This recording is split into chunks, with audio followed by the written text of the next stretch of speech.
आज का ये एपिसोड शुरू करने से पहले एक छोटी सी बात। क्या आप भी अपना पॉडकास्ट बनाने की सोच रहे हैं? तो एंकर ट्राई कीजिए। ये पॉडकास्ट बनाने का सबसे आसान तरीका है। नंबर एक, ये फ्री है। नंबर दो, इसमें कई सारे ऐसे टूल्स हैं जो आपको अपने फोन और कंप्यूटर पर रिकॉर्ड और एडिट करने की फैसिलिटी देते हैं। नंबर तीन, आप अपने पॉडकास्ट को डिस्ट्रीब्यूट भी कर सकते हैं, जिससे इसे स्पॉटिफाई और दूसरे प्लेटफॉर्म पर सुना जा सके। तो डाउनलोड कीजिए फ्री एंकर ऐप या विजिट कीजिए anchor.fm पर अपना पॉडकास्ट स्टार्ट करने के लिए। ये तो थी एक छोटी सी जानकारी, और अब शुरू करते हैं एपिसोड का सिलसिला। तो आज के एपिसोड में लीजिए सुनिए आचार्य चतुर्सेन शास्त्री के लिखे उपन्यास वयम रक्षामः का 40वां भाग, गंधर्वों की नगरी में, मेरी यानी समीर गोस्वामी की आवाज में। विकल और व्यथित रावण कंधे पर परशु रखे खिन्न मन वन वन भटकता घूमता रहा, कामोन्मत्त सा, मदगंधमत्त गजेंद्र सा, जिसकी हथनी मर गई हो। कभी वो प्रलाप करता, कभी लंबी लंबी सांसें खींचता, कभी किसी शिलाखंड पर निश्चेष्ट पड़ा रहता, कभी किसी सागर सरोवर के तट पर बैठ उसकी लहरें गिनता। भूख प्यास का भी उसे ज्ञान न रहा, शरीर विन्यास का उसे विचार न रहा। केवल मायावती की मोहनी मूर्ति उसके नेत्रों में बसी थी। उसी को अपने प्राणों में लय किए वो मत्त मातंग सा राक्षसेंद्र रावण अपनी स्वर्ण लंका, रक्ष साम्राज्य और उदग्र बाहुबल को भी भूल गया। घूमता भटकता वो गंधर्वों के देश में जा पहुंचा। आजकल पेशावर से लेकर डेरा गाजी खां तक जो प्रदेश है, वो उस काल में गंधर्वों का देश कहाता था। ये प्रदेश सिंधु नद के दोनों ओर होने से अति रमणीय था। यहाँ पर मनोरम वनोद्यान देख वो हर्षित हुआ। उद्यान में अनेक जाति के वृक्ष लगे थे, जिनके सुवासित मारुत ने उसके जलते हुए हृदय को शीतल कर दिया। वहां के सुपुष्पित लता गुल्म और मनोरम निर्झरों को देख वो प्रहर्षित हुआ। वहीं उसने गंधर्वों के राजा मित्रावसु को देखा। मित्रावसु के साथ उसकी पुत्री चित्रांगदा थी।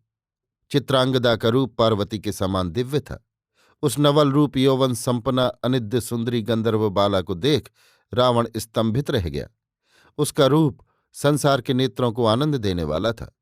मित्रावसु ने अर्धविक्षिप्तावस्था में रावण को उस अगम गंधर्व क्षेत्र में विचरण करते देख उसके निकट आकर कहा, तू कौन है आयुष्मान? वीर गंधर्वों के इस अगम क्षेत्र में कैसे निर्भय घूम रहा है? क्या तू आसन्न विपत्ति से असावधान है? रावण ने गंधर्वों के राजा को और उनकी कन्या को देखकर खिन्न मन से कहा, मुझे विपन्न विदग्ध दुर्भाग्य पीड़ित जन से आपका क्या प्रयोजन है? मनोरम स्थान समझ हेम मारुत से अपने विदग्ध प्राणों को शीतल करने यहां चला आया हूं। ये यदि अगम क्षेत्र है तो मैं अभी चला जाता हूं, आप रुष्ट न हो। विशेषकर इस सुंदरी को तो मैं क्रुद्ध करना ही नहीं चाहता। मैं जाता हूं, आपका कल्याण हो।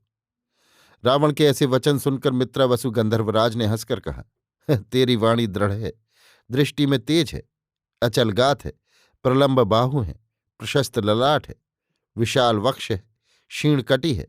तू निस्संदेह श्रेष्ठ कुल का पुरुष है, परंतु खिन्न है। ये तेरे भारी भारी प्रश्वासों से मैंने जान लिया है। मैं गंधर्वों का राजा मित्रावसु गंधर्व हूं, और ये मेरी प्रिय पुत्री चित्रांगदा है। मैं तुझ पर प्रसन्न हूं। कह, मैं तेरा क्या प्रिय करूं? रावण ने गंधर्वों के राजा की वचन सुनकर कहा, सुनकर संप्रहर्षित हुआ। मैं विश्रवा का पुत्र पौलत्स रावण हूं, लंका का अधीश्वर हूं, किंतु आप ज्येष्ठ हैं, पूजार रहे हैं। मैं आपका अभिनंदन करता हूं और आपकी पुत्री कमल नयनी पुष्पलतिका सी इस बाला का अभिनंदन करता हूं। स्वस्ति पौलत्स रावण, तेरा यश मैंने सुना है, तेरा शौर्य भी मुझे अविदित नहीं है, परंतु तू क्लिन्न क्लांत क्यों है? भाग्य दोष से मैं प्रियजन विछोह से दुखित हूं। मैं बड़ा भाग्यहीन हूं। पौलस्त, इस गंधर्वलोक में तेरा स्वागत है। प्रसन्न हो। ये मेरी प्राणाधिका पुत्री चित्रांगदा है। ये तेरा मनोरंजन करेगी, तेरे प्रियजन विछोह से विदग्ध हृदय को आप्यायित करेगी। इसे मैं तुझे देता हूं। तो समिधा ला, अग्नि आधान कर। रावण ने समिधा ला, अग्नि आधान किया। गंधर्व ने अग्नि की साक्षी में अपनी अनिंद सुंदरी कन्या रावण को प्रदान कर दी। कन्या रावण को देकर गंधर्वराज चला गया। चित्रांगदा पुष्प भार से लदी लता सी लज्जा अवगुंठिता रावण के पास खड़ी रही। रावण ने कहा, कह कल्याणी, अब तेरा क्या प्रिय करूं? चित्रांगदा ने कहा, हे नर शार्दूल, अब खिन्नता त्याग दीजिए। आपको किस प्रिय का विछोह हुआ है, मुझसे कहिए, और किस सेवा से आप संप्रहर्षित होंगे, ये बताइए। रावण ने कहा, विचित्र संयोग है प्रिय। प्रत्येक दुख की चिकित्सा है। अंधकार के बाद प्रकाश है, निराशा के बाद आशा है। मैं तो तेरे दर्शनों ही से संपन्न हो गया। तेरे सानिध्य का सुख अवर्णनीय है। वो सामने एक सरोवर है, चलिए आप वहां विश्राम करें। वहां मेरी सखियां भी हैं, आपको अर्घ्यपाद से सत्कृत करेंगी। रावण ने सरोवर तट पर जाकर देखा। उसमें नीलमणि सा स्वच्छ जल भरा है। बड़े बड़े रक्त कमल खिल रहे हैं, उन पर भौरें गुंजार रहे हैं। लता पुष्पों से स्थान सुशोभित है। वो बाला एक लता मंडप में पुष्पों के एक बिछौने पर बैठ गई। उस समय उसकी ऐसी शोभा प्रतीत हुई मानो शरत काल के मेघों पर विराजमान चंद्रमा की कला हो।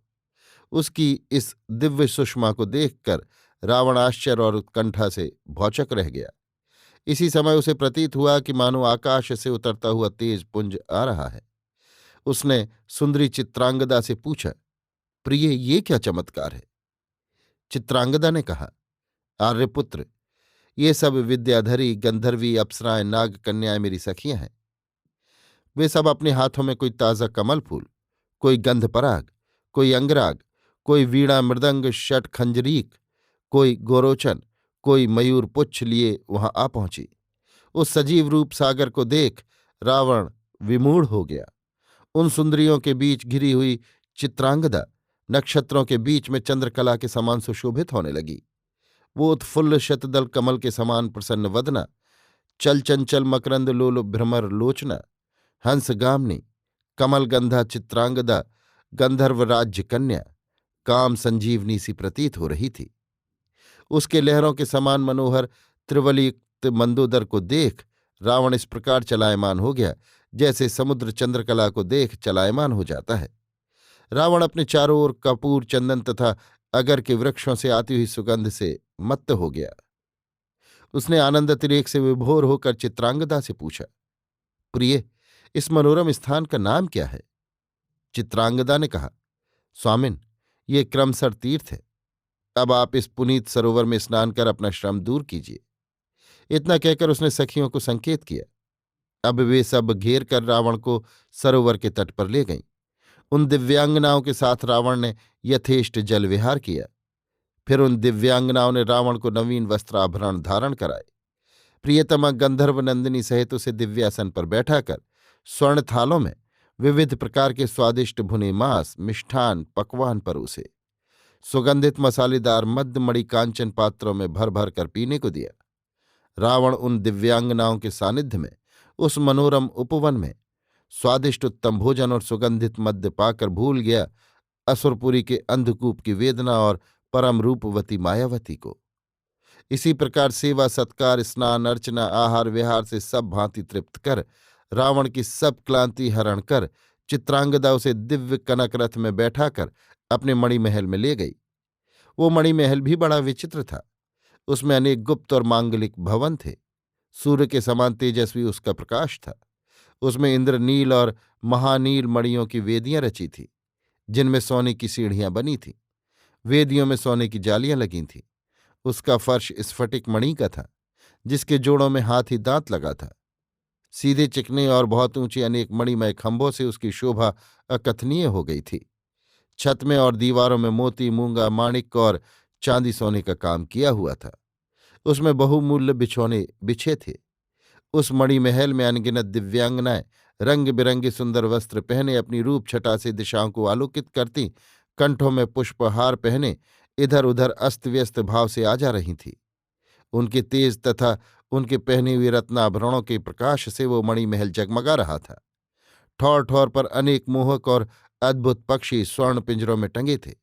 उनके कलरव से मणिमहल मुखरित हो रहा था। धीरे धीरे संध्या का अतिक्रमण हुआ, रात्रि हुई। महल अनगिनत सुगंधित तेलों के दीपों तथा रत्न दीपों से आलोकित हो उठा। सखियां चित्रांगदा और रावण को अपने शयनागार में ले गईं। वहां एक बहुत ऊंचा अद्भुत पलंग बिछा था, जिस पर बहुमूल्य कोमल वस्त्र बिछा था। उस पर चंद्रमा के समान एक छत्र लगा था। चित्रांगदा पति के अंक में उस शैया पर जा बैठी। दिव्यांगनाएं चंदन और मयूर पुच्छ की पंखियां लेकर उनकी हवा करने लगी। कुछ चरण सेवा में आ लगी, कुछ मरकत के पात्रों में सुवासित मद्य ढाल ढाल कर देने लगी, कुछ स्वर्ण थालों में शूकर, हरिण और भैंसे का भुना मांस और विविध भोज्य पदार्थ ला ला कर निवेदित करने लगीं। कुछ अंगराग गंधद्रव्य अंगों और वस्त्रों पर लगाने लगीं। कुछ केशर कस्तूरी मिश्रित तांबूल अर्पण करने लगीं। कुछ ने कोमल तंतु वाद्य संभाले, कुछ ने मधुर कंठ से अलाप लेना आरंभ किया, कुछ मृदंग ले बैठी, कुछ नृत्य करने लगीं। इस प्रकार रावण उस सुख सागर में जैसे खो गया। उसने विविध रास रंग विहार किया। सब दिव्यांगनाओं ने चित्रांगदा की अनुमति पाकर स्वच्छंद आहार पान किया। सुवासित मद्य पी पी कर तथा भुने हुए स्वादिष्ट मांस खा खाकर वे सब भी असंयत होने लगीं। वे परस्पर एक दूसरे का आलिंगन करने, हंसने, चूमने और ठिठोलियां करने लगीं। दिव्य गंधर्व कन्या चित्रांगदा के साथ रतिविलास कर श्रांत श्रमित रावण सो गया। मदरा से मत्त दिव्यांगनाएं भी उस केली भवन में, जहां जिसे स्थान मिला, सो गईं। अर्धरात्रि अब व्यतीत हो रही थी। हास विलास, क्रीड़ा और विहार से वे थक गई थीं। मदरा के प्रभाव से बेसुध हो वे सब इधर उधर सो गईं। वो केली भवन उस समय शरतकालीन आकाश की शोभा धारण कर रहा था। किसी स्त्री के केश खुलकर बिखर गए, किसी के फूलों के गजरे टूटकर गिर पड़े, किसी के आभूषण इधर उधर बिखर गए। मद्यपान के प्रभाव और नृत्य की थकावट से चूर चूर हो दिव्यांगना अचेत सोई पड़ी थी। बहुतों के वस्त्र आदि उसके शरीर से पृथक हो गए थे। बहुतों के कंठहार टूट टूट कर भूमि पर बिखरे पड़े थे। कुछ सुंदरियों के हार उनके स्तनों के बीच में पड़े उनकी सांस के साथ ऊपर नीचे हो रहे थे। उनके मुंह से मदिरा की मदिर गंध आ रही थी। अनेक प्रमदाएं मदिरा से मदोन्मत्त हो परस्पर आलिंगन कर एक दूसरे से लिपटी पड़ी थीं। इस समय वे एक गुथी हुई सुंदर फूलों की माला सी सज रही थीं। रात गल रही थी। सब कोई सो रहे थे। केवल कक्ष में सोने के आधारों पर रखे हुए मणिदीप ही उन सुंदर रमणियों के रूप सागर को देख रहे थे। इन दिव्यांगनाओं में कोई गोरी, कोई काली, कोई सांवली, कोई स्वर्णवर्णा थी। इन सुंदरियों के कानों के हीरों के कुंडलों की अमंद आभा से वो कमरा ऐसा जगमग कर रहा था मानो तारागण के प्रकाश से आकाश दीप्यमान हो रहा हो। नशे की झोंक में वे गंधर्व बालाएं जहां थीं वहीं सो गई थीं। उनकी बगल में दोनों ओर अनेक वस्तुएं पड़ी थीं। मृदंग वाली मृदंग के साथ, वीणा वाली वीणा को अंक में लिए और डिमडिम बजाने वाली डिमडिम के साथ सोई पड़ी थी। राक्षसराज रावण सो रहा था। वो समय सघन घनश्याम जलधर की शोभा धारण किए हुए था। उसके शरीर पर सुगंधित रक्त चंदन का लेप हो रहा था। उसके मदरंजित निमीलित लाल नेत्र और विशाल भुजाएं उस समय अत्यंत शोभनीय प्रतीत हो रही थीं। पर्यंक पर फैली हुई उसकी भुजाएं, जिनमें स्वर्ण के भुजबंध बंधे थे, खड़े हुए क्रुद्ध भुजंग के समान दिख रही थीं। उसके स्कंध वृषभ के समान थे। उसकी सांस के साथ पान, पूग और मद्य की गंध आ रही थी। उसका स्वर्ण मुकुट अपने स्थान से हट गया था। सोते हुए रावण के मुख पर उसके कर्ण कुंडल बड़े सुंदर लग रहे थे। सोया हुआ रावण ऐसा प्रतीत होता था जैसे गंगा में गजराज पड़ा सो रहा हो। रावण की बगल में ही चित्रांगदा सोई पड़ी थी। उसकी सुषमा निराली थी। उसके गौरवर्ण पर पुष्पाभरण अपूर्व शोभा विस्तार कर रहे थे। उसका लावण्य अपूर्व था। उसके अंग पर मकड़ी के जाले के समान महीन वस्त्र थे, जिनमें छन छन कर उसका स्वर्णगात अपूर्व शोभा विस्तार कर रहा था। कमल की पंखुड़ी के समान उसके लाल अधर मंद मंद हिल रहे थे। वो कोई सुख स्वप्न देख रही थी। ऐसा प्रतीत होता था जैसे चंद्रमा की चांदनी वहां सिमटी पड़ी हो। अभी आप सुन रहे थे आचार्य चतुर्सेन शास्त्री के लिखे उपन्यास वयम रक्षामः का 40वां भाग गंधर्वों की नगरी में, मेरी यानी समीर गोस्वामी की आवाज में।